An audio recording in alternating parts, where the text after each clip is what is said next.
Seaman Harold Sell documented a personal narrative of the events that took place on May 3, 1944, aboard the Coast Guard destroyer escort, the USS Menges. This is a reading of Mr. Sell's 7-page narrative that he typed on his U.S. Coast Guard-issued Royal typewriter during World War II. More information and credits at the end of this video. Enjoy. It was one of those moonlit nights when earth and heaven seemed to be at peace. We were on station, patrolling the area to the rear of the convoy. That we were in unfriendly waters was hard to believe. Everything belied the fact.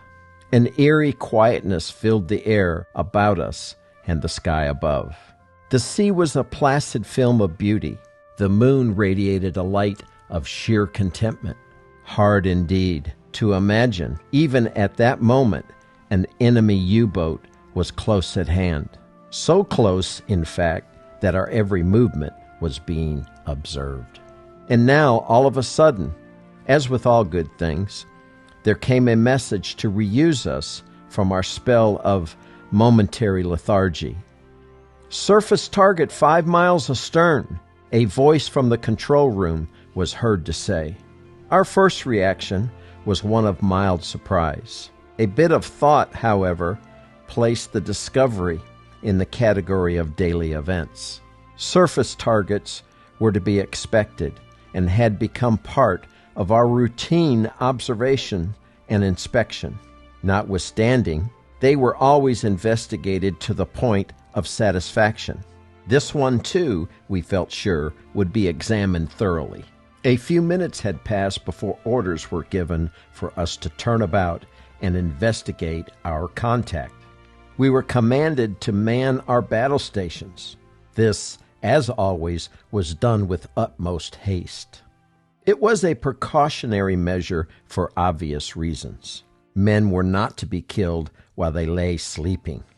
Neither was the enemy to find a ship unprepared for any contingency which might arise.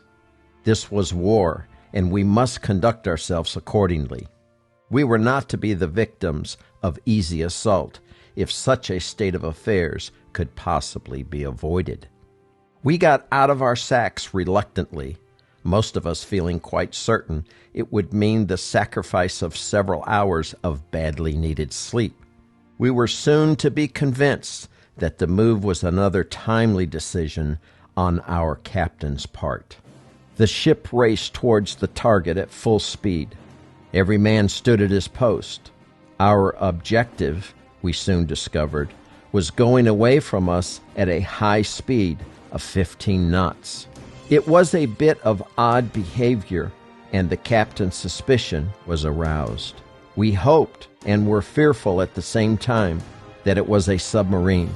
If it proved to be an adversary of this type, it would be our first contact with a Nazi U-boat. Perhaps the enemy was drawing us away from the convoy and other escorts for reasons of great advantage to himself. Was it not better to attack a single ship having no immediate outside aid than to risk encounter with additional antagonists? Obviously it was. There remained nothing for us to do but to continue in hot pursuit, much as the hound dogs the fox. Soon the range began to close between the target and ourselves. Apparently, there was no intent on the part of the enemy to leave us behind. He had a definite purpose in mind. For him, this was strategy of the moment. He would make the most of it.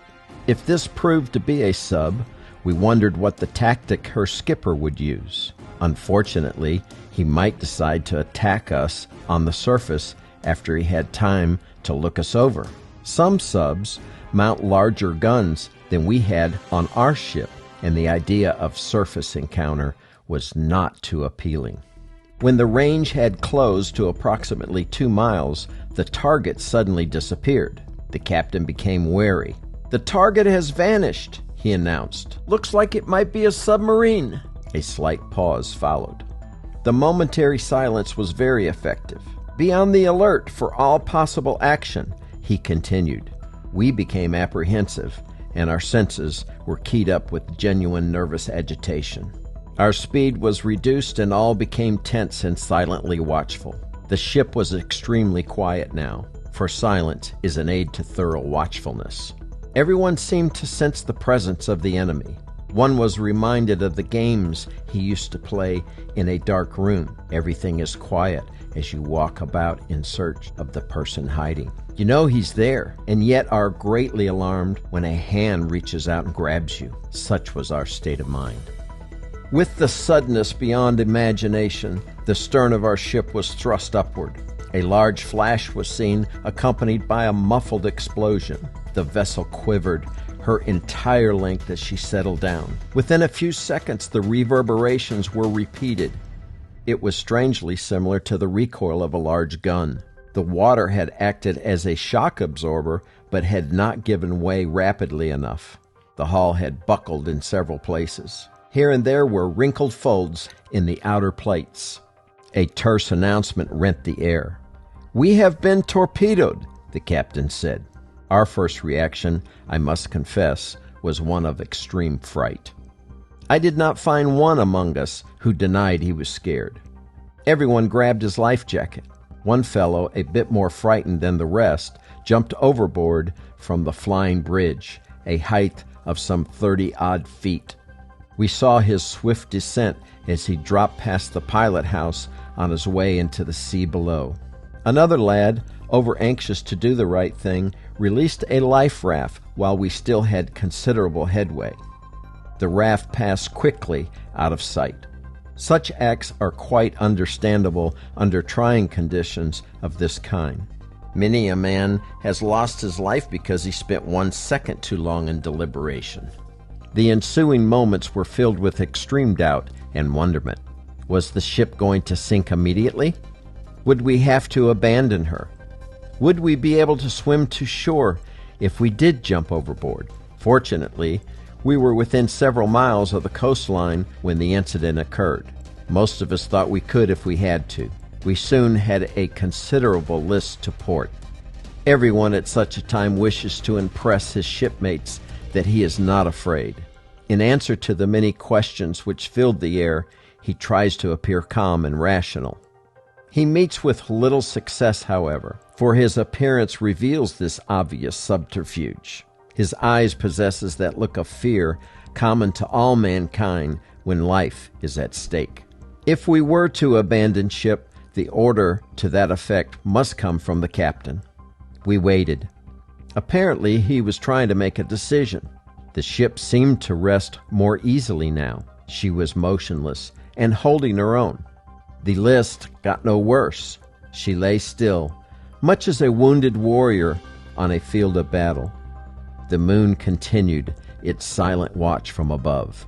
Again, the captain's voice broke the silence. "An inspection of the ship has been made, and there is every reason to believe that we are in fairly good floating condition and will remain that way unless the unexpected develops." Just what was he alluding to, we did not know. Was it that a weakened watertight bulkhead might give way? Might the pumps prove inadequate to cope with the additional influx of water? Did the captain expect further action on the part of the enemy? While all these possibilities were running through our minds, the captain issued a command. "You are to remain at your battle station unless otherwise instructed.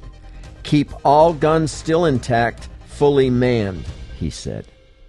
After all, the enemy had little to fear from us if he kept submerged. We had no power of locomotion and no way of steering the ship. Some 30 feet of the stern had been blown completely off. The adjoining 20 feet had been bent over backwards like a chicken's tail feathers. The explosion seemed limitless in power. The remaining end of the ship had been split open, forming a wide-arched V. The horror of the incident struck us as shocking realism when we realized that many of our shipmates must have been killed. The repair parties and other available men were ordered aft to aid the wounded and dying. Moans accompanying sheer agony emanated from many quarters. The dying did not seem afraid to meet death. Some had been able to speak. Their last words will long remain embedded in the memories of those who heard them. We felt it an honor to be their shipmates. Many of us wondered if we could have taken it as nobly as these fellows had. We doubted it. The stricken men were brought forward. Unfortunately, our doctor was not aboard. He had been transferred to a freighter that afternoon to set a seaman's broken arm. Our chief pharmacist mate, however, worked with astonishing ability and speed, doing everything humanly possible to alleviate the suffering and tend to the dying. Doc, as we called him, later received a just reward for his meritorious work he did upon this occasion. Sad moments these for all hands. It is not an easy thing to see one's shipmates die. "Give me a chance, fellas," moaned our first-class gunner's mate, who lay dying on the deck. This was about an hour after we had been hit. Doc could do little for him. He lapsed into unconsciousness and died within a few minutes. There would be sad moments, we knew, when his wife and daughter learned that the war had taken from them the best pal they ever had. Someone passed word that the first-class bosun mate was not expected to live. This prophetic news proved to be a sad reality shortly thereafter. Our bosun was going to be sorely missed, for he had been a fine leader of men and well liked by all hands. We were going to miss the others took there could be no doubt of that. Those who had to remain at their battle stations were resolved to give battle as long as possible. Let the U-boat surface, we would fight it out with the Huns. We had a score to settle with them. There was no intention, however, on the part of the submarine commander to expose himself to our fire. True, we were still afloat and could not be considered a destroyed unit, but we had been severely wounded. We would be out of the running for quite some time. The enemy, we soon learned, was well aware of our condition. "Target 1,200 yards on port beam," came a report from the control room. The U-boat was lurking close by. They were watching us from a safe distance. It was possible for them to see us plainly in the bright moonlight, and yet the sub's periscope was not visible to us.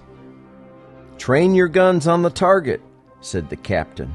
The target, meaning the general direction of the submerged craft. Everyone waited breathlessly. We expected another torpedo to strike us at any moment. The minutes dragged by. The hands of the clock seemed motionless. It was hard to believe half an hour had passed since we'd been struck. Would there be another torpedo? We wondered. Better act quickly if he were going to strike the coup de grace. The escorts coming to our aid must be well on their way. The sea remained calm, and the moon continued mercilessly bright. The enemy could see us clearly and might attack us from any angle he desired. We were floating aimlessly beneath the full of the moon and were an easy target. We had visions of being blown into the sea at any moment. We fearfully expected that someone would spot another torpedo speeding toward us. These are moments when one is inclined to age quickly. We began to wonder when the other escorts would arrive, for we had radioed them immediately upon being hit. Presumably, we were 20-some miles away at that time, and that meant perhaps an hour or so would have to elapse before they could reach us. Men came up to the bridge from time to time to inform the captain and our executive officer of conditions below. 13 men missing, sir," said a weary seaman. These men, for the most part, had had battle stations on the fantail of the ship. It was apparent that they had been killed instantly by the impact and their bodies blown into utter oblivion. 18 dead aboard, sir," was the oral report of a messenger. The dead lay here and there where they had fallen or been blown by the explosion. Some had been killed by parts of the ship which had been thrust at them like lethal projectiles. Others had been pinned in compartments or against bulkheads. In a few instances, the crews working on the rescue party had been able to extricate the wounded which had been trapped.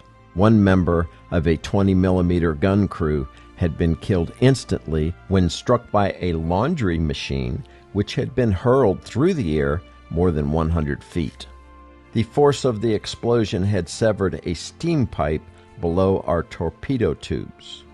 What with the imperfect vision of moonlight and the rising clouds of hot vapor, the picture was a most unpleasant one. It had all the appearance of smoke coming from part of the ship directly beneath the tubes. We felt certain there was a fire below. The situation gave us much concern. Our chief gunner's mate, a fellow with much courage, disappeared into the mist which, from time to time, completely hid him and the torpedoes from sight. He emerged shortly thereafter to inform the officers that the tubes had been checked and adjusted to prevent their going off. This fellow had more than his share of intestinal fortitude. It was about an hour now since the enemy had dealt us his telling blow. We began to breathe a bit easier, for we had lost contact with the U-boat. Escort vessels were reported nearby. Now we knew why the submarine had disappeared. Apparently, the underwater craft had detected the approach of the surface vehicles for quite some time. The escorts, 2 in number, did not come to our immediate aid. There was little they could do for us. By this time, it was presumed we would remain afloat with an approximate 15-degree list to port. Furthermore, we were in no pressing need of medical supplies. Much material had been salvaged from our sick bay. The all-important task at hand was to capture the submarine, if at all possible. One of the destroyer escorts nearby soon established contact with the underseas raider and began making runs on it. Many depth charges were dropped, causing our ship to quiver with each explosion. Both escorts were soon hot on the sub's trail. We hoped we would soon get news of its capture and ultimate destruction. Whether or not this hope would be realized, we did not know. The thoroughly evasive tactics of the sub, when faced with such a predicament, have often enabled the craft to effect an escape. Be that as it may, we were certain of one thing, however. While the sub was being pursued in this relentless fashion, it could not bother us. This was indeed a source of genuine satisfaction. "Running lights on starboard quarter, position angle 10 degrees, cried an outlook. The lights, if nothing was amiss, indicated it was a friendly aircraft. We thought it an easy bit of simulation for the enemy to do likewise if he so desired. We were going to take no chances. All guns were trained on the plane as it approached. We felt very uneasy as the plane banked low over us and continued on. It was soon learned that the ship was searching the area for the U-boat.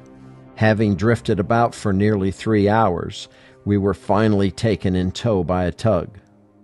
The tug had been accompanying the convoy to take care of just such an emergency. It was a boon to our depressed spirits to be on the move again, even though our progress was necessarily slow. The rhythmic, pulsating thump-thump of the tug engines continued as the horizon in the east began to indicate the approach of dawn. At last, the night had spent itself. Our hearts were lightened with the rising sun. This has been an endless night. Daylight, as always, did much to placate our fears and mitigate the accompanying shock of the horrifying experience. "Hot coffee below if any of you fellows want it," called out our first-class cook. Tired and weary as he was, Mick did commendable work that night. So worthy, in fact, he was later given a suitable reward for his conscientious efforts to enhance the ship's morale. As we set foot upon the main deck, we were astounded to see the unbelievable amount of damage that had been done. The wardroom and the officers' quarters had been taken over as an infirmary. These compartments were filled to capacity with wounded. The dead lay covered with blankets in the passageways. It is a sad sight to see your comrades lying dead before you, and others battered and bruised to such an extent that you cannot recognize them. Great was the shock which followed seeing fellows whom you had talked to and laughed with but just a short time ago lying lifeless before you. Fine fellows these, and all too good to be murdered in the madness which constitutes war. One's hatred for the enemy becomes limitless at such a time. Those of us who remained were thankful that our life had been spared, and yet we saw little justice in the fact. Certainly we were no more entitled to life than our dead shipmates. Why, we wondered, had fate singled them out to meet their Maker with such vicious sadness? Death had run rampant, consuming all within reach, it seemed. We could see no logical reasoning behind this. This was another result of war which defied reasonable explanation. Our bewilderment was unresolved. These thoughts of death and justice were as old to man as time itself. Better not try to interfere with that which is beyond the realm of moral man's domain. The sun was approaching the zenith as we dropped anchor in the quiet little harbor sheltered by surrounding mountains. Here we were to wait for boats which removed the dead and wounded. There was little thought in our minds the night before, as we passed this spot, that we would be returning here on the morrow with a battered ship and fallen comrades. That afternoon we bid a sad farewell to our shipmates as we put them aboard a small craft which came alongside. The feeling of sadness was stifling. All was quiet as the boats pulled away. This was one of those times men shed tears without reluctance. Some there were who had lost their buddies, reason enough for any man to cry. Part of our ship's life and blood went with those fellows. We'll not forget them.